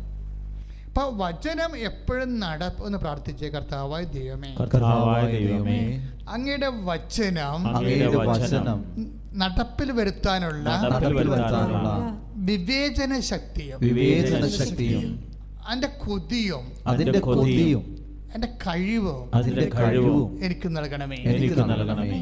അതിനാൽ അതുവഴി ഞാൻ ഈശോയെ അനുഭവിക്കാൻ ഇടയാക്കണമേ. പരിശുദ്ധ പരമ ദിവ്യകാരുണ്യത്തിന് പരിശുദ്ധ പരമ ദിവ്യകാരുണ്യത്തിന് അച്ഛനിലൂടെ എൻ്റെ സഹോദരൻ കേട്ടുകൊണ്ടിരിക്കുന്നത് എന്താണ്? നമുക്ക് വിവാഹം ഒത്തുവന്നു, അതുപോലെ തന്നെ ഓരോ കുഞ്ഞുങ്ങളെ ലഭിച്ചു, ജോലി ലഭിച്ചു, ഉടമ്പടിയിലൂടെ ലഭിക്കുന്ന ഓരോ വിഷയങ്ങൾ. പക്ഷേ നിനക്ക് കുറച്ചുകൂടി സാക്ഷരതയുള്ള വിശ്വാസിയാണെങ്കിൽ നീ അത് തിരിച്ചറിയണം. എന്താ തിരിച്ചറിയേണ്ടത്? ഇതിലൂടെ ക്രിസ്തുവാണ് എന്നിലേക്ക് വന്നിരിക്കുന്നത്, അല്ലാതെ ഒരു വസ്തുവല്ല വന്നിരിക്കുന്നത്. മനസ്സിലായില്ലേ? ഒരു വസ്തുവല്ല എനിക്ക് ലഭിച്ചിരിക്കുന്നത്. എന്താണ്? ഇതുവഴി ക്രിസ്തുവിനെയാണ് എനിക്ക് ലഭിച്ചിരിക്കുന്നത്. കാര്യം എന്താണ്? ക്രിസ്തു എല്ലാമാണെന്ന്. പിന്നെ എന്താണ്? ക്രിസ്തു, അതായത് ഇതൊക്കെ നിങ്ങൾക്ക് ആവശ്യമാണെന്ന് നിങ്ങളുടെ സ്വർഗസ്ഥനായ പിതാവ് അറിയുന്നു. അപ്പോൾ അതിൻ്റെ കൂടെ വചനം പറഞ്ഞത് എന്താണ്? നിങ്ങൾ ആദ്യം ഫസ്റ്റ് റെഫറൻസ് കൊടുക്കാൻ പറയണത്. ഫസ്റ്റ് റെഫറൻസ് ആദ്യം നിങ്ങൾ ക്രിസ്തുവിനെ അന്വേഷിക്കണം, ബാക്കിയുള്ളത് ചേർത്ത് നൽകും. ബാക്കിയുള്ളതെന്ന് പറഞ്ഞാൽ ക്രിസ്തുവിനെ അന്വേഷിച്ച് കഴിഞ്ഞ് ക്രിസ്തുവിനെ തന്നെയാണ് നമുക്കത് കിട്ടുന്നത്. ക്യാഷ് ആൻഡ് കൈൻഡായിട്ടും പല പല ജീവിത വിഷയങ്ങളുടെ പരിപോഷണമായിട്ടും എല്ലാം ക്രിസ്തുവിനെ തന്നെ കിട്ടണത്. കാര്യം ക്രിസ്തു എല്ലാ വിഷയങ്ങളിലും ഇടപെടും. ഇപ്പം അപ്പമില്ലാത്തവർക്ക് അപ്പം കൊടുക്കും, ഇല്ലേ? വീഞ്ഞില്ലാത്തപ്പോൾ വിഴിഞ്ഞ് കൊടുക്കും. ഇങ്ങനെ ഓരോ കാര്യം ഒരു മനുഷ്യന് ആവശ്യമായ എല്ലാ വിഷയത്തിൻ്റെ മേലും ക്രിസ്തുവിലൂടെ ദൈവം നമ്മൾക്ക് ദൈവത്തിൻ്റെ പദ്ധതി പ്രകാരം പരിപാലനയുടെ ഭാഗമായിട്ടുള്ളതാണ്. അച്ഛൻ എന്താ പറയണമെന്ന് വെച്ചാൽ, നിങ്ങൾ ഇതൊക്കെ കിട്ടുമ്പോൾ എനിക്ക് പ്രാർത്ഥിച്ചു എനിക്കത് കിട്ടിയെന്നല്ല പറയേണ്ടത്. എനിക്ക് ക്രിസ്തുവിനെ കിട്ടി അതിലൂടെ. അപ്പം ഈശോയ്ക്ക് ഉന്നതമായ സ്ഥാനം കൊടുക്കണം. പ്രാർത്ഥിക്കുക. കർത്താവായ ദൈവമേ, ഓരോ അനുഗ്രഹങ്ങൾ ലഭിക്കുമ്പോഴേ കർത്താവിന്റെ വചനം ഞാൻ പാലിച്ചുകൊണ്ട് ഉടമ്പടി ചെയ്തതിന്റെ പ്രകാരം അവൻ പറയണത് പോലെ ചെയ്യുമ്പോൾ അതനുസരിച്ച് എനിക്ക് അനുഗ്രഹങ്ങളെ ലഭിക്കുമ്പോൾ ഏറ്റവും വലിയ അനുഗ്രഹം ക്രിസ്തുവാണെന്ന് ആ അനുഗ്രഹത്തിലൂടെ എനിക്ക് ലഭ്യമാകുന്ന അനുഗ്രഹത്തിലൂടെ എനിക്ക് ക്രിസ്തുവിനെ തന്നെയാണ് ലഭിക്കണമെന്നുള്ള വലിയ വിവേചനത്താൽ എന്നെ അഭിഷേകം ചെയ്യണം. പരിശുദ്ധ പരമ ദിവ്യകാരുണ്യത്തിന് പ്രിയപ്പെട്ടവരെ, നമ്മൾ ഇപ്പോഴേ ധ്യാനം സഞ്ചരിച്ചുകൊണ്ടിരിക്കുന്നതിൻ്റെ വഴിയെന്ന് പറയുന്നത് വാഗ്ദാനം പ്രാപിക്കുന്നതിന് വേണ്ട ആവശ്യങ്ങൾ എന്തെല്ലാം ഉണ്ടെങ്കിൽ നമുക്ക് വാഗ്ദാനം പ്രാപിക്കാം. എന്തെല്ലാം നമ്മുടെ ഉണ്ടെങ്കിൽ. അപ്പോൾ നമ്മൾ ആദ്യം കണ്ടത് എന്താണ്? ഗലാത്യർ 4:3-22 എന്താ കണ്ടത്? വിശ്വാസം ഉണ്ടെങ്കിൽ നമുക്ക് വാഗ്ദാനം പ്രാപിക്കാം. പിന്നെ എന്താണ് വേണ്ടത്? പ്രത്യാശ, പ്രാർത്ഥന. പ്രത്യാശയും പ്രാർത്ഥനയും. അതിൻ്റെ വചനം നടപടി പുസ്തകം 26:7. നടപടി പുസ്തകം 26-ാം അധ്യായം 7-ാമത്തെ വാക്യം. പ്രിയമുള്ളവരെ, ഞങ്ങളുടെ 12 ഗോത്രങ്ങളും രാത്രിയും പകലും തീഷ്ണതയോടെ ആരാധന അർപ്പിച്ചുകൊണ്ട് ഈ വാഗ്ദാനം പ്രാപിക്കാമെന്ന് പ്രത്യാശിക്കുന്നു. അപ്പൊ അതായത് ദൈവജനത്തിന് വാഗ്ദാനം പ്രാപിക്കാൻ കൊടുത്തിരിക്കുന്ന രണ്ടാമത്തെ വഴി എന്ന് പറഞ്ഞാൽ എന്താണ്? രാത്രിയും പകലും പ്രാർത്ഥിക്കുക. ഇപ്പോൾ ഉടമ്പടിയിൽ ഒത്തിരിയേറെ പ്രാർത്ഥനയുണ്ട് അല്ലേ? ഇപ്പം ഞാനൊക്കെ രാത്രി 2 മണിക്ക് എഴുന്നേറ്റ് പ്രാർത്ഥിക്കും. കുറേ വർഷങ്ങളായിട്ട് അങ്ങനെ പ്രാർത്ഥിക്കും. അസുഖമാണെങ്കിൽ ഭയങ്കര തളർന്നൊക്കെ പോവുകയാണെങ്കിൽ ആ ദിവസങ്ങളിൽ ചിലപ്പോൾ എഴുന്നേക്കാൻ താമസിക്കുന്നേ ഉള്ളൂ. അല്ലെങ്കിൽ 2 മണിക്കും 12 മണിക്കും ഇടയ്ക്ക് രാത്രി പ്രാർത്ഥിച്ചിരിക്കാം. അത് രാത്രി പ്രാർത്ഥനയ്ക്ക് പ്രത്യേകതയുണ്ട്. എന്താണ്? നമ്മൾക്ക് സാധാരണ പ്രാർത്ഥനയേക്കാൾ ഉപരി നമുക്ക് കുറച്ച് അതിൻ്റെ അകത്ത് കമ്മിറ്റ്മെൻറ്റ്സ് വേണം രാത്രി പ്രാർത്ഥിക്കണമെങ്കിൽ. ഇപ്പോൾ ഞാനൊരു ജപമാല ചെല്ലത്തുള്ളൂ, ചിലപ്പോൾ 2 ജപമാല ചെല്ലും. എന്നുവെച്ചാൽ ഉറക്കം പോവുമല്ല. നമ്മൾ സ്വാഭാവികമായിട്ട് രാത്രി പ്രാർത്ഥിക്കുമ്പോൾ എഴുന്നേറ്റിട്ട് പിന്നെ പ്രാർത്ഥിക്കുകയാണെങ്കിൽ നമ്മുടെ മൈൻഡൊക്കെ വേറെ സെറ്റാവും. ആ ഉറക്കം പോയി കഴിഞ്ഞാൽ പിന്നെ അപ്പോൾ നമുക്ക് ഒരു പ്രാർത്ഥന കൂടി, ഒരു ജപമാല ചെല്ലാനുള്ള സമയം കൂടി കിട്ടും. ചിലപ്പോൾ 2 ജപമാല ചെല്ലും. ഇപ്പം എന്താ അങ്ങനെ ചെല്ലണമെന്ന് പറയുമ്പോൾ, അങ്ങനെ ഉണർന്നിരിക്കുമ്പോൾ, രാത്രികാലങ്ങൾ ഉണർന്നിരിക്കുമ്പോൾ അതിൻ്റെ അകത്തു നിന്ന് ഉണ്ടാകുന്നത് വിശ്വാസം മാത്രമല്ല, രാത്രി പ്രാർത്ഥനയ്ക്ക് സ്നേഹമുണ്ടാകും ദൈവത്തോട്. കാര്യം ദൈവവും നമ്മളും മാത്രമേ ഉള്ളൂ അവിടെ. 2 വ്യക്തികൾ. ഉടമ്പടി എടുത്ത നീയും ഉടമ്പടിയുടെ കക്ഷിയായിരിക്കണ അടുത്തതാരാണ്? ദൈവമാണ് അല്ലേ? ഉടമ്പടിയുടെ 1-ാം കക്ഷി ദൈവവും 2-ാം കക്ഷി നമ്മളുമാണ്. ഇത് ഉഭയ കക്ഷിയാണ്, അതായത് ബൈലാറ്ററൽ എഗ്രിമെൻ്റാണ്. അപ്പം നമ്മൾ നമ്മുടെ കക്ഷിയുമായിട്ട് കാണുകയാണ്. അപ്പം നിസ്സാര കാര്യമല്ലത്. കാര്യം പകലൊക്കെ ഒത്തിരിയേറെ ആൾക്കാരൊക്കെ അവിടെ ഇവിടെയൊക്കെ നടക്കുകയും വിളിക്കുകയും നമ്മൾ തിരക്കുകയും അന്വേഷിക്കുകയും ചെയ്യുമ്പോഴും രാത്രി ഈ സമയത്ത് ആരും നമ്മളെ വിളിക്കാനില്ല. നമ്മൾ ദൈവത്തിൻ്റെ കൂടെ ഇരിക്കുകയാണ്. അപ്പം ഇപ്പോൾ എന്താ പറഞ്ഞത്? അതാണ് പൗലോസ് പറയണത്. ഈ ആക്സ് നടപടി പുസ്തകം 26:7 ഞങ്ങൾ 12 ഗോത്രങ്ങളാണ്. 12 ഗോത്രങ്ങളും രാത്രിയും പകലും തീഷ്ണതയോടെ ആരാധന അർപ്പിച്ചുകൊണ്ട് ഈ വാഗ്ദാനം പ്രാപിക്കാമെന്ന് പ്രത്യാശിക്കുന്നു. അതാണ് വാഗ്ദാനം പ്രാപിക്കുന്നതിൻ്റെ ഒരു സംഭവം. ഇടതടവില്ലാതെ പ്രാർത്ഥിക്കുക. അപ്പം നിങ്ങൾ ഓർക്കും ഒരു പണിക്കും പോകാതിരുന്ന് പ്രാർത്ഥിക്കുക. അങ്ങനെയല്ല, മനസ്സിലൊരു ഓർമ്മയാണെല്ലാം അല്ലേ? മനുഷ്യന് വേണമെങ്കിൽ ഏത് സമയത്ത് വേണമെങ്കിലും ഓർക്കാം. ഇപ്പം സ്മൃതി കുർബാനയില്ലേ? സ്മൃതി കുർബാന ഇപ്പം ഞങ്ങൾക്കൊക്കെ ഒരു സ്ഥലത്ത് കുർബാന അർപ്പിക്കാൻ പറ്റാത്തൊരു സാഹചര്യമാണെങ്കിൽ ഓർമ്മയിൽ കർത്താവിൻ്റെ പീഡാസകനങ്ങളെയും അതുപോലെ തന്നെ ആ തിരുവചനങ്ങളെയും ഒക്കെ ഓർമ്മയിൽ കൊണ്ടുവരും. എനിക്ക് സാഹിത്യ അക്കാദമി പഠിക്കുന്ന കാലത്തേക്ക് അങ്ങനെയൊക്കെ സംഭവിച്ചിട്ടുണ്ട്. ഒരു 2 ദിവസങ്ങളിൽ എനിക്ക് ബലിയർപ്പിക്കാൻ പറ്റാത്തൊരു കണ്ടീഷൻ. അവിടെ കുർബാന അർപ്പിക്കാൻ പറ്റിയ യോഗ്യതയുള്ള സ്ഥലമല്ല. അങ്ങനെയുള്ള സ്ഥലങ്ങളൊക്കെ അപൂർവമല്ലേ? അപ്പം അങ്ങനെ വരുമ്പോൾ നമ്മൾ എന്ത് ചെയ്യും? ആ ബൈബിൾ ഭാഗങ്ങളെല്ലാം വായിക്കും. ആ സമയത്ത് ഇരുന്നുണ്ട് കർത്താവിൻ്റെ പീഡാസകനത്തിൻ്റെയും കുർബാന സ്ഥാപനത്തിൻ്റെയും വചനങ്ങളെ. ഇപ്പം എന്താണ് കാര്യം? കർത്താവിനറിയാം സിറ്റുവേഷൻസ് എന്താണെന്ന്. പക്ഷെ നമുക്ക് ആ ഒരു ആഗ്രഹമുണ്ട്, ഉള്ളിലുള്ള ആഗ്രഹമുണ്ട്. അപ്പം ഞാൻ ആ സമയത്ത് ബലിവചനങ്ങളുടെ സമയത്തൊക്കെ മുട്ടേ നിൽക്കും. ഇവിടെ ഞാൻ ബെഡ്റൂമിൽ മുട്ടേ നിൽക്കും. അതെന്താ വെച്ചാൽ എന്താ സംഭവിച്ചാൽ അപ്പോഴാരെ കാണിക്കാനാണ് ആ മുട്ടേ നിൽക്കുന്നത്? ദൈവത്തെ കാണിക്കാനാണ്. എന്താ കാര്യം? ഞാനും ദൈവവും മാത്രമേ എൻ്റെ മുറിയിലുള്ളൂ, ഈശോയും മാത്രമേ ഉള്ളൂ. പക്ഷേ എൻ്റെ ആ സ്വകാര്യതയിൽ ഏറ്റവും പ്രധാനപ്പെട്ട ആൾ എൻ്റെ ദൈവം തന്നെയാണ്. ഇതാണ് വിഷയം എന്നത്. നിൻ്റെ സ്വകാര്യതയിൽ ദൈവത്തിന് അറിയണം നിൻ്റെ ഏറ്റവും പ്രിയപ്പെട്ട ആൾ ദൈവമാണെന്ന്. ഇവിടെയാണ് നമുക്ക് പാളിപ്പോണത്. സാധാരണ മനുഷ്യൻ്റെ സ്വകാര്യതയിൽ പറയേണ്ട കാര്യമില്ലല്ലോ. നിങ്ങൾ പറയേണ്ട കാര്യം, ഞങ്ങൾ 10,000 കുമ്പസാരം കേട്ടുള്ളതാണ്. സാധാരണ മനുഷ്യൻ്റെ സ്വകാര്യതയിൽ ദൈവമല്ല, ദൈവം അവസാനത്തെ ആൾ പോലും അല്ല. ഇതാണ് ഒരു സ്പിരിച്വൽ ട്രാജഡി. സാധാരണ മനുഷ്യൻ്റെ സ്വകാര്യതയിൽ ദൈവം ആദ്യത്തെ ആളുമല്ല, അവസാനത്തെ ആളുമല്ല. അവിടെ സ്വകാര്യമായിട്ടുള്ള സന്തോഷങ്ങളുടെ കാര്യങ്ങളായിരിക്കും അവിടെ സ്വകാര്യതയുണ്ട്. ഇതാണ് ഒരു ജഡിക മനുഷ്യനെ ആത്മീയ മനുഷ്യനിൽ നിന്ന് പിന്തിരിപ്പിക്കുന്നത്. ഞാൻ നിന്നോട് പറയുകയാണ്, നീ ഉടമ്പടി എടുത്ത വ്യക്തിയാണെങ്കിൽ നിൻ്റെ സ്വകാര്യതകളെ വളരെ ശ്രദ്ധിക്കണം. എന്താ വെച്ചാൽ അവിടെ യേശു തന്നെയായിരിക്കണം 1-ാം സ്ഥാനമുള്ളത്. പ്രാർത്ഥിക്കുക. കർത്താവായ ദൈവമേ, എൻ്റെ സ്വകാര്യതയിലെ നിനക്ക് തന്നെ 1-ാം സ്ഥാനം കിട്ടാൻ എനിക്ക് പ്രത്യേക അഭിഷേകം നൽകണമേ. പരിശുദ്ധ പരമ ദിവ്യകാരുണ്യത്തിന്. അപ്പോഴേ നടപടി പുസ്തകത്തിൻ്റെ 26:7 വാഗ്ദാനം പ്രാപിക്കാനുള്ള പ്രധാനപ്പെട്ട സംഭവം പ്രാർത്ഥനാ മൈൻഡാണ്. ഒരു വ്യക്തിയുടെ പ്രാർത്ഥനാ മൈൻഡ് വെച്ചാൽ പ്രാർത്ഥന വെച്ചാൽ ദൈവത്തെക്കുറിച്ചുള്ള ഓർമ്മകൾ, അത് പ്രധാനപ്പെട്ട സീരിയസ് ആയിട്ടുള്ള കാര്യമാണ്. അപ്പം നീ ഒരു ഉടമ്പടി ചെയ്തെന്ന് പറഞ്ഞ് ഉടമ്പടി ചെയ്തിട്ട് ഉടമ്പടി ചെയ്യുമ്പോൾ രാവിലെ എഴുന്നേറ്റ് പ്രാർത്ഥിക്കണം, രാത്രി ഉടമ്പടി പ്രാർത്ഥന ഉണ്ട്, അങ്ങനെയല്ല നീ ചിന്തിക്കേണ്ടത്.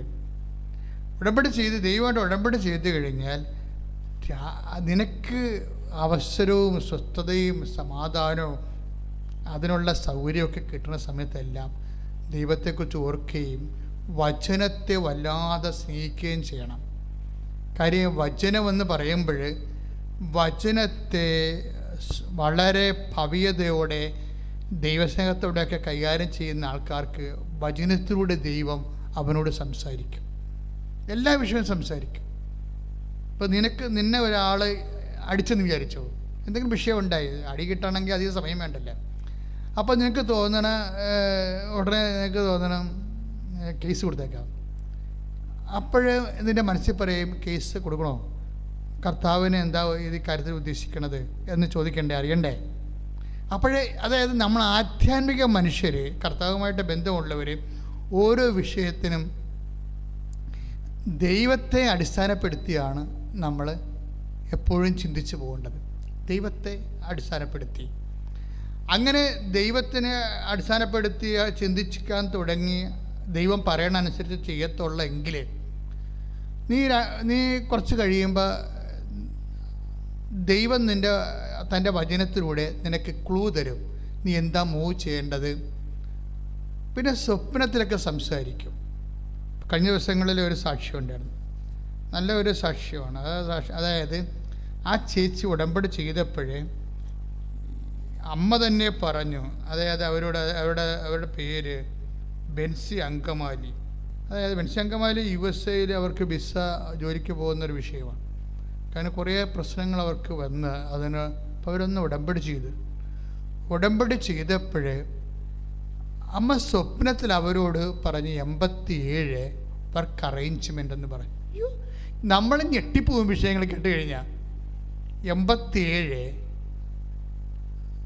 അതായത് ലേബർ ലോ ചേഞ്ച് എന്ന് പറഞ്ഞു.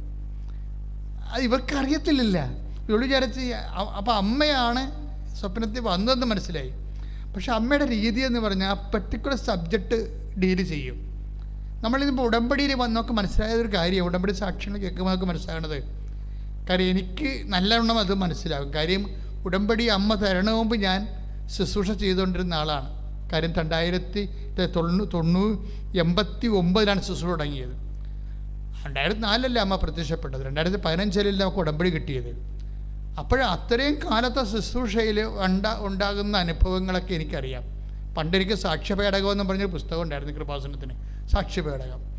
ഇപ്പോഴും ഉണ്ട് ആ പുസ്തകത്തിന്, പഴയ കോപ്പികൾ ഇപ്പോഴും ഉണ്ട്. അതിൻ്റെ അർത്ഥം എന്ന് വെച്ചാൽ അന്ന് നടന്ന പ്രധാനപ്പെട്ട സാക്ഷ്യങ്ങളെല്ലാം ആശുപത്രികളിൽ കൊണ്ടുപോയി കൊടുക്കാൻ വേണ്ടി ഉണ്ടാക്കിയൊരു പുസ്തകമാണത്. ആശുപത്രികളിൽ കൊണ്ടുപോയി കൊടുക്കാൻ, ആശുപത്രി രോഗികളായിട്ടിരിക്കുന്ന സമയത്ത് സാക്ഷ്യങ്ങൾ കേൾക്കുമ്പോൾ കർത്താവ് അവരോട് സംസാരിക്കും, ഇല്ലേ? അപ്പം അത് അങ്ങനെ ഒരു സുവിശേഷ ജോലിക്ക് വേണ്ടി ഉണ്ടാക്കിയ സാക്ഷ്യപേടകം. ആ സാക്ഷ്യപേടകത്തിൽ ഒരു 100 കണക്കിന് സാക്ഷ്യങ്ങളുണ്ട്, നല്ല സാക്ഷ്യങ്ങൾ. പക്ഷേ ഉടമ്പടിയുടെ കാലം വരുമ്പോൾ ഉടമ്പടി very particular, very personal, up to the matter. അതാണ് ഉടമ്പടി സാക്ഷ്യങ്ങളുടെ ഒരു ഫീച്ചർ എന്ന് പറയുന്നത്. അത് വളരെ വ്യക്തതയുണ്ടാകും. വ്യക്തതയല്ല, വളരെ വ്യക്തിപരമായിരിക്കും, ഭയങ്കര ക്ലാരിറ്റി ആയിരിക്കും. Above all it is so personal. ഇപ്പോൾ വ്യക്തിയോട് ഇപ്പോൾ അമ്മ എന്താ പറയണത്, അവളോട് എന്താ പറഞ്ഞത്, അവളോട് എന്താ അമ്മ പറഞ്ഞത്? അതായത് രാത്രി അവർക്കുണ്ടാകുന്ന സ്വപ്നമാണ്. ശ്രുതികട്ടെ ഹല്ലേലൂയ, യേശുവേ ആരാധന ആരാധന ആരാധന ആരാധന. ബെൻസി വർഗീസ് അങ്കമാലിയിലുള്ള സഹോദരിയുടെ പ്രശ്നം, അവർക്ക് എമിഗ്രേഷനിൽ നിന്ന്, US എമിഗ്രേഷനിൽ നിന്ന് ഒരു പേപ്പർ വരണം. പക്ഷേ അവരോട് ഇവരുടെ ഏജൻസി അല്ല, ഇവർ പോകേണ്ട സ്ഥലത്തുള്ളവർ ഈ പേപ്പർ വന്നാൽ മാത്രമേ പ്രൊസീഡിങ്സ് നടക്കത്തുള്ളൂ, വിസ പ്രൊസീഡിങ്സ് നടക്കത്തുള്ളൂ. പക്ഷെ അത് ഇവർ വിളിക്കാൻ പറയാനുണ്ട് അങ്ങോട്ട്. അപ്പോൾ അവർ പറയുന്നത്, ബെൻസി പറയുന്നതിൻ്റെ പ്രശ്നം വെച്ച് കഴിഞ്ഞാൽ എനിക്ക് അവർക്ക് അമേരിക്കയിലുള്ളവർക്ക് രാത്രി, നമുക്ക് പകലാണ്. അപ്പോൾ ഞാൻ പകൽ വിളിച്ചാൽ അവർ രാത്രിയായിരിക്കും, അവർ ഉറക്കമായിരിക്കും. അത് കാരണം ഞാൻ കുറേ ദിവസങ്ങൾ രാത്രി ഉറക്കം നിന്ന് ഇവരെ വിളിച്ച്, അവർക്ക് പകലാണല്ലോ. അപ്പോൾ ഓരോ മനുഷ്യൻ അനുഭവിക്കുന്ന പ്രശ്നങ്ങളെ, അതിനാണ് അവരൊന്ന് ഉടമ്പടി ചെയ്തിരിക്കുന്നത്. അതായത് വിളിച്ചു കഴിയുമ്പോൾ അവസാനം ഒരു പ്രാവശ്യം കിട്ടിക്കഴിയുമ്പോൾ ഈ അമേരിക്കക്കാർ വെൻസി പറയണത്, ഞാൻ പറഞ്ഞ ഇംഗ്ലീഷ് അവർക്ക് മനസ്സിലാണില്ല, അവർ പറഞ്ഞ ഇംഗ്ലീഷ് എനിക്ക് പറ്റണില്ല, എനിക്ക് മനസ്സിലാണില്ല. അപ്പോൾ വെറുതെ ലാഗിയാണ്. എല്ലാവരും അനുഭവിക്കുന്ന പ്രശ്നമാണിത്. അമേരിക്കയിലൊക്കെ ബ്രിട്ടനിലൊക്കെ പോകുന്ന എല്ലാവർക്കും അനുഭവിക്കേണ്ട പ്രശ്നമാണ്. നമുക്ക് പകൽ, അവർക്ക് രാത്രി. അതുതന്നെ ഭാഷയുടെ അവസ്ഥ. നമ്മൾ പറഞ്ഞ ഇംഗ്ലീഷ് അവർക്ക് മനസ്സിലാണില്ല, അവർ പറഞ്ഞ ഇംഗ്ലീഷ് നമുക്ക് മനസ്സിലാണില്ല, പണിയായി. അവസാനം അമ്മയോട് ഇവള് പറയും, ഇവള് ലൈറ്റൊക്കെ അതിൻ്റെ പേര് റിക്വസ്റ്റ് ഇടും. കൃപാസനത്തിലെ ഏറ്റവും വലിയ പ്രാർത്ഥനകളൊന്നാണ് ലൈറ്റൊക്കെ അതിൻ്റെ പേര് റിക്വസ്റ്റ്. അതാണ് ആൾക്കാരെ ആദ്യമായിട്ടും അമ്മ ഹൈ പറയണത്. അവിടുന്ന് അക്കൗണ്ട്, അമ്മയുമായിട്ടൊരു മരീൻ അക്കൗണ്ടാണത്. കാര്യം കയ്യെത്താത്ത ദൂരത്ത് നിൽക്കുന്ന ആൾക്കാർ, ആലപ്പുഴ എത്താനുള്ള സമയമോ സൗകര്യമോ ഇല്ലാത്ത ആൾക്കാർ അന്യ ജില്ലകളിലും അന്യ സംസ്ഥാനങ്ങളിലും അതുപോലെ തന്നെ കോണ്ടിനെൻസിലൊക്കെ പെട്ടിരിക്കുന്ന ആൾക്കാർ, അവർക്കൊരു എമർജൻസി സിറ്റുവേഷൻ ഉണ്ടായാൽ അവർ ഉടനെ ചെയ്യണ, എനിക്ക് ഉടമ്പടിയും ലൈറ്റ് ക്യാൻഡിലും ഒരുമിച്ച് അമ്മ തന്നത്. എനിക്കറിയാതെ, എനിക്ക് ശരിക്കും പറഞ്ഞാൽ കമ്പ്യൂട്ടർ അറിയണ ആളല്ല ഞാൻ. പക്ഷേ കാര്യങ്ങളൊക്കെ മനസ്സിലാകും, കാര്യങ്ങൾ കൈകാര്യം ചെയ്യും. പക്ഷേ എനിക്കതിൻ്റെ ടെക്നിക്കൽ വശമോ എൻജിനീയറിംഗ് വശമോ ഒന്നും അറിയത്തില്ല. ഞാൻ ഈ സാധനം പഠിച്ചിട്ടില്ല.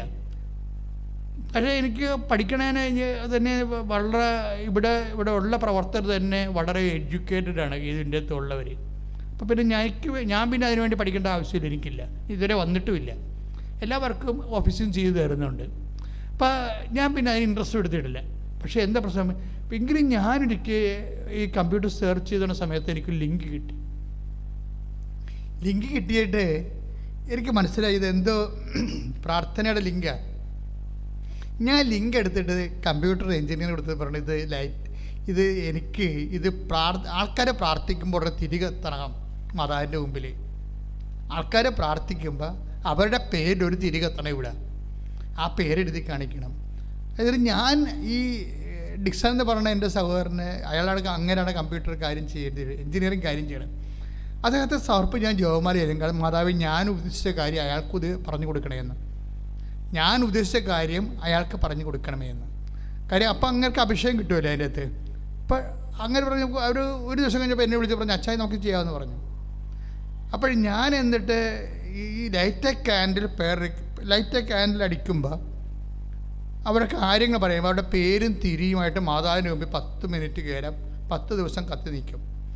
അപ്പോൾ ഞാനങ്ങനെ ഓർത്ത്, ഇത് ചുമ്മാ ഒരു കമ്പ്യൂട്ടർ ടെക്നിക്കായിട്ട് ആൾക്കാർക്ക് തെറ്റിദ്ധരിക്കുമോ? ഞാൻ ഭയങ്കര ആവേശത്തിലാണ് അമ്മ എനിക്ക് അഭിഷേകം തന്നിട്ട് ഞാൻ പറയണത്. ഇത് ചുമ്മാ ഇങ്ങനെ കമ്പ്യൂട്ടറെ കുത്തി പേരിട്ട് കഴിഞ്ഞാൽ ഉടനെ തിരി തെളിയുമ്പോൾ ഉടനെ ദൈവം കേൾക്കുക എന്ന് ആരെങ്കിലും യുക്തിവാദം ചിന്തിച്ചാൽ എന്ത് ചെയ്യും? ഞാൻ ഈ വിഷയം അമ്മയോട് പറയാം, അമ്മേ ആൾക്കാർ തെറ്റിദ്ധരിക്കാൻ സാധ്യതയുണ്ട്. കാര്യം തിരി കത്തിക്കുമ്പോൾ ഇതൊരു കമ്പ്യൂട്ടർ കളി പോലെ വരുക, മൊത്തം കളിയാണല്ല. അങ്ങനെ വന്നു കഴിഞ്ഞാൽ നമ്മുടെ സത്യാവസ്ഥകളെ ചോദ്യം ചെയ്യപ്പെടും. അതെനിക്ക് സങ്കടമാണ്. അപ്പോൾ ഞാൻ അമ്മയോട് എന്ത് എൻ്റെ മനസ്സിലുണ്ടാകണം എല്ലാം ഞാൻ അതുപോലെ പറയും. നിങ്ങൾ എൻ്റെ ഈ പ്രസംഗം കേൾക്കുമ്പോൾ നിങ്ങളും ഇതുപോലെ ഈ ഫോർമാറ്റിലായിട്ട് പ്രയർ കമ്മ്യൂണിക്കേഷൻ കൊണ്ടുവരണം. കാര്യം നമ്മൾക്ക് എന്തായാലും അമ്മയോട് ഉള്ളതുപോലെ അങ്ങോട്ട് നമുക്കറിയാവുന്ന ഭാഷയെ കൺവേ ചെയ്യണം. അത് ഭയങ്കരമായ മറുപടി ഉണ്ടാകും. കാര്യം നമ്മുടെ ജീവിതം കറക്റ്റാണെന്നുണ്ടെങ്കിൽ ഇതൊക്കെ കൃത്യമായിട്ട് മറുപടി പറഞ്ഞുകൊണ്ടിരിക്കും ദൈവം. അപ്പോൾ എന്താ പ്രശ്നം വെച്ച് കഴിഞ്ഞാൽ, ജീവിതം കറക്റ്റെന്ന് ഞാൻ പറയുന്നത് കാര്യം നമുക്കും തെറ്റിപ്പോകും, അതല്ല പ്രശ്നം. ബോധപൂർവം നമ്മളെ തെറ്റിലേക്ക് വീഴാത്ത ശ്രദ്ധ ഉണ്ടാക്കണം. മനുഷ്യന്മാരാണ് ചിലപ്പോൾ അറിഞ്ഞും അറിയാതെയൊക്കെ കുറേ തെറ്റുകളൊക്കെ ഉണ്ട്. അറിയാതെ തെറ്റുണ്ടായാൽ പോലും ശിക്ഷിക്കുമെന്ന് വചനം പറഞ്ഞിട്ടുണ്ട്. 19-ാം സങ്കീർത്തനത്തിൽ പറഞ്ഞിട്ടുണ്ട്, എൻ്റെ അറിയാത്ത തെറ്റുകൾ എന്നോട് ക്ഷമിക്കണമേ. അപ്പോൾ അറിയാത്ത തെറ്റുകളുണ്ട്. അറിയാത്ത തെറ്റുകൾ അറിയാത്ത കൊണ്ടല്ലേ എന്ന് പറഞ്ഞിട്ട് കാര്യമില്ല. കാര്യം ഈ മനുഷ്യത്വത്തിൻ്റെ ആ കോൺഷ്യസിൽ ദൈവം തെറ്റും ശരിയും എല്ലാം നേരത്തെ കൊടുത്തിട്ടുണ്ട്. അതിന് ജാതിയും മതവും ഇതൊന്നുമില്ല. തെറ്റിനും ശരിക്കും എല്ലാ മനുഷ്യന്മാർക്കും അതല്ലേ മനസാക്ഷി തന്നെയാണ് അവിടെ നിയമം എന്നൊക്കെ സെൻറ്റ് പോൾ പറഞ്ഞത്. എന്താണ് നിയമം ലഭിച്ചിട്ടില്ലെങ്കിൽ വിജാതീയരായ അക്രൈസ്തവരായ സഹോദരങ്ങൾക്ക് അവരുടെ മനസാക്ഷി തന്നെയാണ് നിയമമെന്ന് പറയും. ക്രിസ്തുവിനെ കണ്ടെത്തുന്നവരെ ക്രിസ്തുവാണ് മനുഷ്യത്വത്തിന് എത്തിച്ചേരാവുന്ന ഏറ്റവും വലിയ റിവൈസ്ഡ് ആയിട്ടുള്ള ഏറ്റവും വലിയ ഫോം. അപ്പോൾ അതുകൊണ്ട് എൻ്റെ സഹോദരങ്ങളെ, കൊളോക്കിയൽ കമ്മ്യൂണിക്കേഷൻസ് ഭയങ്കര പേഴ്സണൽ ബന്ധത്തിൻ്റെ ഭാഗമാണ്. അപ്പോൾ ഞാൻ അമ്മയോട് പറഞ്ഞു, അമ്മ ഇതൊക്കെ ടെക്നിക്ക് പ്രെയറായിട്ട് ആൾക്കാർക്ക് തോന്നും. കാര്യങ്ങൾ ശരിയാണ്, ഭയങ്കര അവിടെ അഭിഷേകം കിട്ടുന്നുണ്ട്. അപ്പോൾ അമ്മ എന്നോട് അന്ന് പറഞ്ഞത് എന്താണെന്ന് അറിയാമോ? അതായത് അമ്മേൻ്റെ മനസ്സിൽ തന്നിരിക്കുന്ന ചിന്തയെന്ന് പറയണത് ചിന്തയല്ല, ബോധ്യം. കാര്യം നമുക്ക് ചിന്തയായിട്ടല്ല വരണത്, എപ്പോഴും ബോധ്യമായിട്ടാണ് വരണത്. ദൈവത്തിൻ്റെ എല്ലാ കാര്യങ്ങളും ബോധ്യം, അങ്ങോട്ടും ഇങ്ങോട്ടും അതായിരിക്കുമോ ഇതായിരിക്കുമോ അങ്ങനെയൊക്കെ തോന്നിയതാണോ അല്ലാണോ അങ്ങനെ ഇങ്ങനെ അഴകുഴമ്പം പരിപാടിയൊന്നുമില്ല. നമുക്കുള്ള കൺവിക്ഷനാണ്, ഫേം കൺവിഷൻ. ദൈവമായിട്ടുള്ള ഇൻട്രാക്ഷനിൽ നമുക്ക് ലഭിക്കുന്നത് ഫേം കൺവിഷനാണ്. എന്നുവെച്ചാൽ കറ കളഞ്ഞ ബോധ്യം കിട്ടും. ഇപ്പം അമ്മ എന്നോട് പറഞ്ഞെന്താ പറയാമോ? എടാ, അത് എന്ന് വെച്ചാൽ കൃപാസനത്തിൻ്റെ വർഷങ്ങളായിട്ടുള്ള പ്രാർത്ഥനകൾ, അതാണ് ഇതിൻ്റെ ആസ്തി. അയ്യോ, അത് കേട്ടോടുകൂടിയാണ് ഞാൻ ഞെട്ടിപ്പോയി, സന്തോഷമായി. അതായത് കൃപാസനത്തിലെ നീ ബ്ലെസ്സിങ്സ്, നീ അഭിഷേകം മേടിച്ചതിന് ശേഷം ഇന്ന് വരെ ജനങ്ങളെ കൊണ്ട് പ്രാർത്ഥിപ്പിച്ചിരിക്കുന്നത്. അപ്പോൾ അഖണ്ഡ ജവമാലയല്ല ഇവിടെ നിന്നല്ലേ പറഞ്ഞത്. ഇപ്പോൾ അഖണ്ഡ ജവമാല ചെല്ലുന്ന ഒരു വ്യവസായൻ ഇവിടെ കൊണ്ടുവന്നിട്ട് വർഷങ്ങളോളം രാത്രിയും പകലും ജവമാല ഉണ്ടായിരുന്ന അത് കൃപാസനത്തിൻ്റെ ആധ്യാത്മിക ആസ്തിയാണ്. കടലോരത്ത് 10 കൊല്ലം കടലിൽ കൺവെൻഷൻ നടത്തി. കടലിൽ കൺവെൻഷൻ നടത്തുമ്പോൾ ഞാൻ കൊച്ചി തൊട്ട് 2 മാസം 60 ദിവസം പുന്നപ്പറ വരെ ഓരോ സന്ധ്യക്കും പോയിട്ട് കടപ്പുറത്തേക്ക് ഓരോ യോഗം വിളിച്ചിട്ട് മധ്യസ്ഥ പ്രാർത്ഥന നടത്തി അവിടെ പ്രസംഗിച്ച് അതെല്ലാം സുവിശേഷ പ്രകടനം 10 കൊല്ലം ചെയ്ത്. അതിൻ്റെ ഇടയ്ക്കാണ് ഈ 10,000 കണക്കിന് ആൾക്കാരുടെ കൺവെൻഷൻ. അതിന് കൃപാസനം ഇവിടെ തുടങ്ങിയപ്പോഴും ഈ 365 ദിവസം പ്രാർത്ഥിച്ചിട്ടുണ്ട്. ഓരോ ഗ്രൂപ്പുകൾ വന്നിട്ട് 365 ദിവസവും 24 മണിക്കൂറും ഇതെല്ലാം ആസ്തിയാണ്. അപ്പം ഇതിൻ്റെ ആസ്തി ഭയങ്കരമാണ്. ഈ ആസ്തിയിലാണ് ലൈറ്റ് അക്കാൻ്റെ പേര് റിക്വസ്റ്റ് ഇടുന്നത്. ഇപ്പോൾ ആ ചേച്ചി എന്താ ചെയ്തിരിക്കുന്നത്, ബെൻസി എന്താ ചെയ്തിരിക്കുന്നത്, അവർ അമേരിക്കക്കാരോട് സംസാരിക്കണത് അവർക്ക് മനസ്സിലാണില്ല. രാത്രി ഉറക്കാൻ നിലക്ക് 2 മണിക്കൊക്കെയാണ് സംസാരിക്കുന്നത്, ഇവരോട് സംസാരിക്കാൻ വേണ്ടി, അവരുടെ ഓഫീസ് വർക്ക് ചെയ്യാൻ വേണ്ടി. അപ്പോൾ അവർ പറയണ ഇംഗ്ലീഷ് ഇവർക്ക് മനസ്സിലാണില്ല, ഇവർ പറഞ്ഞ ഇംഗ്ലീഷ് അവർക്ക് മനസ്സിലാണില്ല. അപ്പോഴേ കൺഫ്യൂഷൻ. ഇപ്പോൾ ഇവരെന്ത് ചെയ്ത് കൃപാസ എത്തുന്നുമ്പോൾ അവർ ലൈറ്റക്കാൻ്റെ പേർ റിക്വസ്റ്റ് ഇട്ട്. ലൈറ്റക്കാൻ്റെ പേർ റിക്വസ്റ്റ് ഇട്ടോടുകൂടി, അമ്മേ എനിക്ക് എമിഗ്രേഷൻ ക്ലിയർ ആകുന്നില്ല, എനിക്ക് അവിടുന്ന് ഒരു കൺകറൻസി കിട്ടിയാൽ മാത്രമേ വിസ പ്രോസസ്സിങ് തുടങ്ങത്തുള്ളൂ എന്നാണ് ഇവർ പറയണത്. അപ്പോൾ അതുകൊണ്ട് നടക്കത്തില്ലെന്ന് പറഞ്ഞതാണ്. അപ്പോൾ ഇവർ ലൈറ്റക്കാൻ്റെ പേർ റിക്വസ്റ്റ് ഇട്ടോടുകൂടി ഈ ബെൻസി വർഗീസിൻ്റെ രാത്രി അമ്മ അവർക്ക് സ്വപ്നത്തിൽ കണ്ടിട്ട് പറയും 87 വർക്ക് ലോ അറേഞ്ച്മെൻ്റ് എന്ന് പറയും. അയ്യോ, അത് അവരെ സാക്ഷ്യം കേൾക്കാൻ ഇന്നിട്ടിരിക്കുന്ന സാക്ഷ്യമാണത്. അതായത് 87 ദിവസം കഴിയുമ്പോൾ ഈ രാജ്യത്ത് വർക്ക് ലോ അറേഞ്ച് നിനക്ക് പറ്റുന്ന രീതി, നിന്നെക്കൂടി അക്കോമഡേറ്റ് ചെയ്യാൻ പറ്റുന്ന രീതിയിൽ അവിടെ തൊഴിൽ നിയമം മാറാൻ പോകുന്നതെന്ന്. അപ്പോൾ ഇതാണ് ഇതിൻ്റെ ഒരു രീതി എന്ന് പറയുന്നത്. നമുക്ക് ഞെട്ടിപ്പോകും നമ്മളെ. അതായത് ഒരു വ്യക്തി ഏത് വിഷയത്തിലാണ് വേദന അനുഭവിക്കണത്, കൈയും കാലും എത്താത്ത രീതിയിൽ നടുക്കടലിൽ കിടക്കുന്നത്, ആ പർട്ടിക്കുലർ വിഷയത്തിൽ ദൈവം ഇടപെടും. പർട്ടിക്കുലർ രാജ്യത്തിൻ്റെ നിയമങ്ങളൊക്കെ അമ്മ ചേഞ്ച് ചെയ്യും. ഇത് പുതിയ കാര്യമല്ല. ഞങ്ങളിതിങ്ങനെ വലിയ അത്ഭുതമില്ലാതെ പറയണ കാര്യം, ഈ രാജ്യങ്ങളുടെ നിയമങ്ങൾ അമ്മ ചേഞ്ച് ചെയ്യണത് ഏതാണ്ട് 4ാമത്തെ സാക്ഷ്യമാണ് ഇവിടെ. ഒരു അത്യാവശ്യം വന്നു കഴിഞ്ഞാൽ നിന്നെ ഏത് അക്കൗണ്ടിലും അമ്മ നിലനിർത്തും. എൻ്റെ മക്കളെ, എൻ്റെ പ്രശ്നം വെച്ച് കഴിഞ്ഞാൽ ഒരിക്കലും നമ്മൾ ദൈവത്തിൻ്റെ രീതികളൊക്കെ കണ്ടു കഴിഞ്ഞാൽ പിന്നെ നമ്മൾ പാപമെന്ന് പറയണത് എന്താ, ആ ദൈവത്തിൽ നിന്ന് അകന്നു പോണത് മാത്രമാണ്. അല്ല നീ ചെയ്ത് കൂട്ടുന്ന മണ്ടത്തരങ്ങളും കാര്യങ്ങളൊന്നും അല്ല.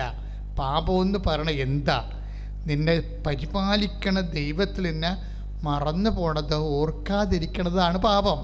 ശരിക്കും ഞാൻ മുമ്പ് എന്താ പറഞ്ഞത്, പാപം എന്ന് പറയണത് മനുഷ്യത്വത്തിനെതിരായി വരുന്ന എല്ലാ പാപം, അത് ജനറലാണ്. ഇത് പെർട്ടിക്കുലറായിട്ട് വരുമ്പോൾ എന്താ പറയുക, പാപം എന്ന് പറയണത് നിന്നെ ഇതുപോലെ സ്നേഹിക്കണ ദൈവത്തിനും കുറിച്ച് ഓർക്കാണ്ട് ഓരോ കാര്യങ്ങൾ ചെയ്ത് കൂട്ടത്തില്ലേ, ഓർക്കാണ്ട് ദൈവത്തിന് ഓർക്കാണ്ട്. ഇന്നലെ എൻ്റെ ഒരു സഹപ്രവർത്തകൻ എന്നെ വിളിച്ചു. ഒരു ചെറിയ അങ്ങേരുടെ തോട്ടത്തിലൊരു ചെറിയ അടിയുണ്ടായി. അപ്പോൾ എന്നോട് ചോദിച്ചു, ഞാൻ ഒരു റിവോൾവറിൻ്റെ ലൈസൻസിന് വേണ്ടി അപേക്ഷിക്കാൻ പോവുകയാണ്. ഞാൻ പറയും എന്തിനു, ഷൂട്ട് ചെയ്യാനാണ്.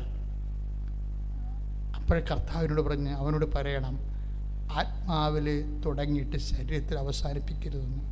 ബൈബിളിലുണ്ടാകുന്ന സാധനമാണ്, ബൈബിളൊരു വാക്കാണത്. ആത്മാവിൽ തുടങ്ങും പലരും, പക്ഷേ ലോകത്തിൻ്റെ ഇവിടെ മനുഷ്യനെ പൊറുപ്പിക്കത്തില്ല. വഴിയെ പോണവനും കയറി നമ്മളെ ഞൊണ്ടിച്ചും പോകും. അപ്പം അങ്ങനെ വരുമ്പോൾ നമ്മൾ അലർജറ്റിക്കാവും. അലർജറ്റിക്കായി കഴിയുമ്പോൾ, സിറ്റുവേഷൻസ് ചേഞ്ച് ആകുമ്പോൾ നമ്മളെന്ത് ചെയ്യും? നമ്മളും മാനുഷികവുമായിട്ട് തന്നെ പ്രതികരിക്കും. ഇതൊരു ടെസ്റ്റിംഗ് ടൈമാണ്. അപ്പോൾ ടെസ്റ്റിംഗ് ടൈം ആകുമ്പോൾ ഉണ്ടാകുന്നൊരു വിഷയം ഇതുപോലെ എല്ലാവർക്കും ഉണ്ടാവും. നിന്നെ ഒരു ഘട്ടം കഴിയുമ്പോൾ നീ വളർന്നു, നീ ദൈവത്തിൻ്റെ കൂടെയാണോ, നീ ദേവാലയത്തിൽ പോകുന്നുണ്ട്, കുർബാന കൂടുന്നുണ്ട്, കുർബാന സ്വീകരിക്കുന്നുണ്ട് ഒക്കെ വരുമ്പോൾ നീ ഓർക്കും നീ ഒക്കെയാണ്, ഇതാണ് ക്രിസ്തീയ ജീവിതമെന്ന് നീ വിചാരിക്കും. ഉടനെ നീ എവിടം വരെ എത്തിയെന്നുള്ളത് അറിയിക്കാൻ വേണ്ടി പെട്ടെന്ന് കർത്താവ് അടുത്ത ഒരു പാഠം തുടങ്ങും, അടുത്തൊരു സിലബസ് തുടങ്ങും. വഴിയെ പോകണമെന്ന് നമ്മുടെ താടിക്കിട്ട് തട്ടിച്ചും പോകും. ഇപ്പം വെറുതെ ഒരു കാര്യമില്ലേ? അവൻ്റെ പുറകെ നമ്മൾ കവളം മടലും കൊണ്ടുപോടും, അവനെ ഒലക്കും കൊണ്ടുപോടും. വെറുതെ നിന്ന് നമ്മുടെ അല്ലേ ചുമ്മാ ചൊറിച്ചും പോയത്. എന്നാൽ അവനിട്ട് തിരിച്ച് പണി കൊടുക്കാമെന്ന് പറഞ്ഞുകൊണ്ട് അവനെ കിട്ടില്ല, അവൻ അനിയനിട്ടെങ്ങും തട്ടിച്ചും പോകും. തട്ടി മിസ് നമ്മൾ വീണ്ടും എണിയും പാമ്പും കളിയാണത്. നമ്മളെ വീണ്ടും പാമ്പ് കൊത്തി കൊണ്ടുവന്ന് 2 വെക്കും. ഒയ്യോ, എന്ത് കഷ്ടപ്പെട്ട് ഏണിയൊക്കെ 99-ലായതാ.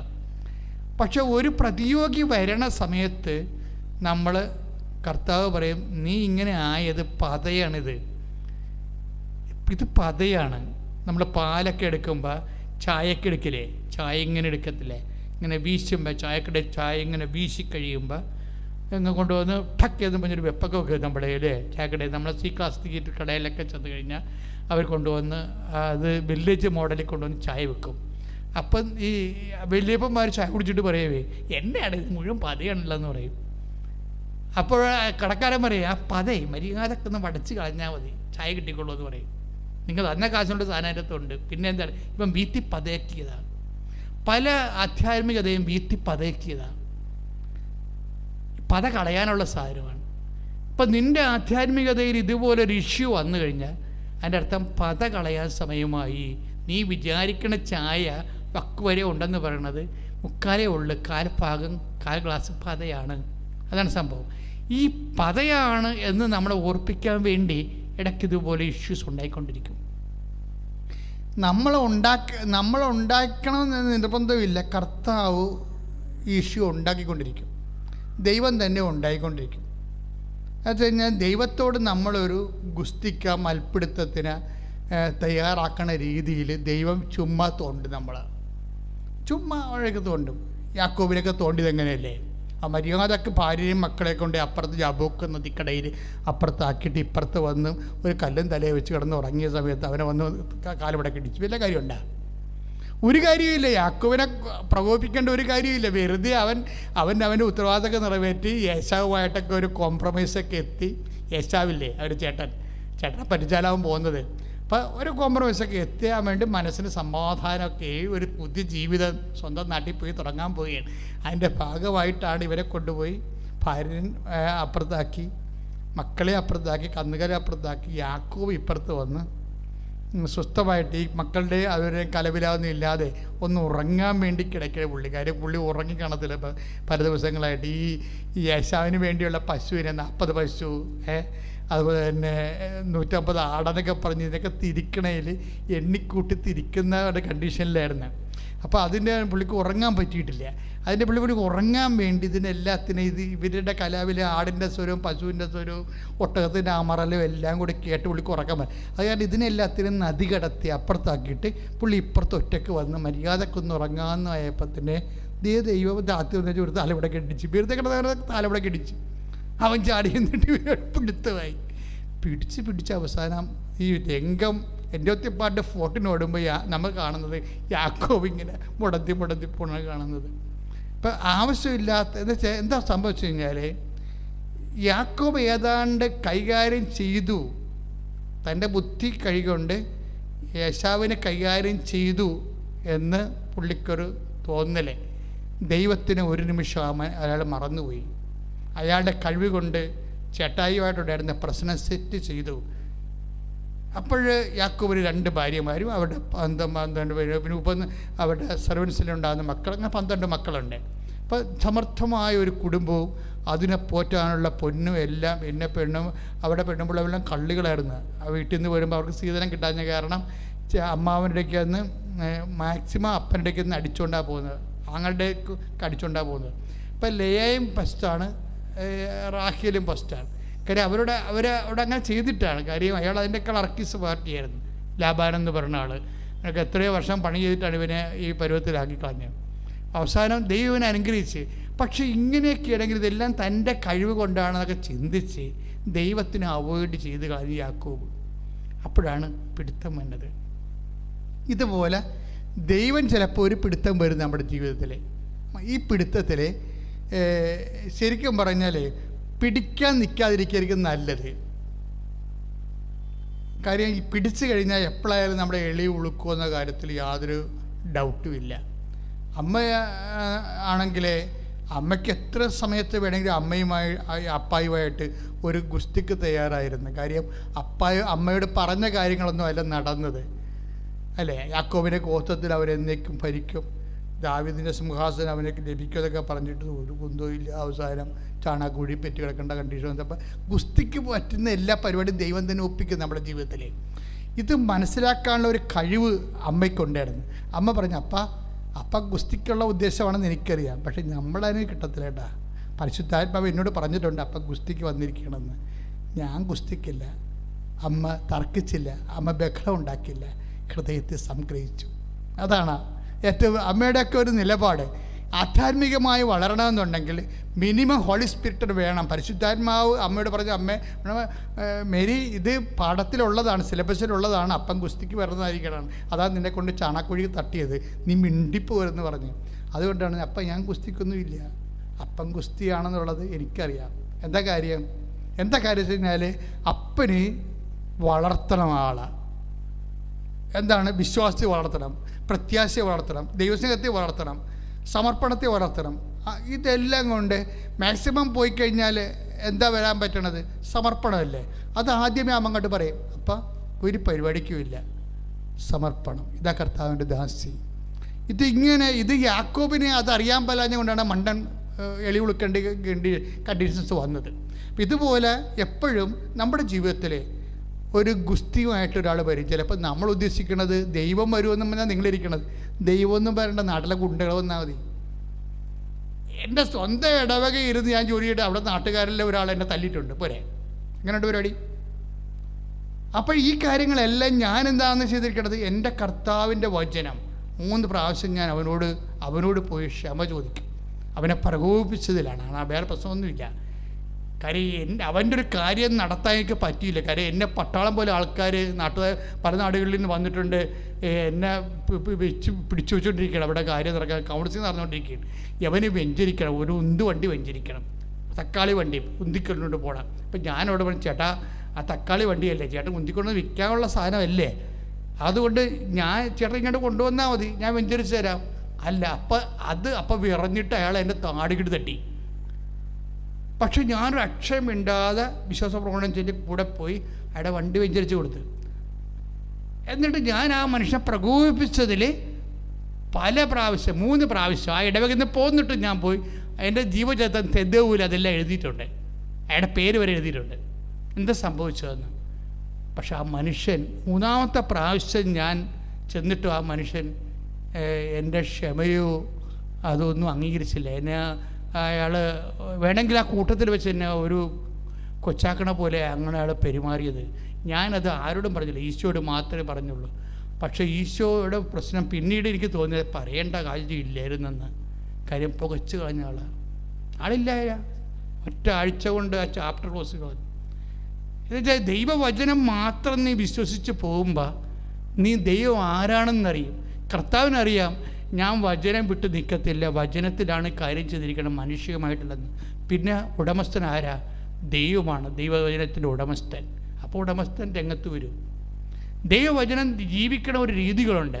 ഞാൻ നിങ്ങളോട് എന്തെങ്കിലും പറയുന്നുണ്ടെങ്കിൽ ഞാൻ എപ്പോഴും സംഭവങ്ങളും കഥകളും പറഞ്ഞില്ലെന്നേ ഉള്ളൂ. പക്ഷേ ഞാൻ പറയുന്ന ഓരോ കാര്യങ്ങൾക്കും അതിൻ്റെ പിന്നിലുള്ള ഒരു അനുഭവം ഉണ്ടാവും എവിടെയെങ്കിലും.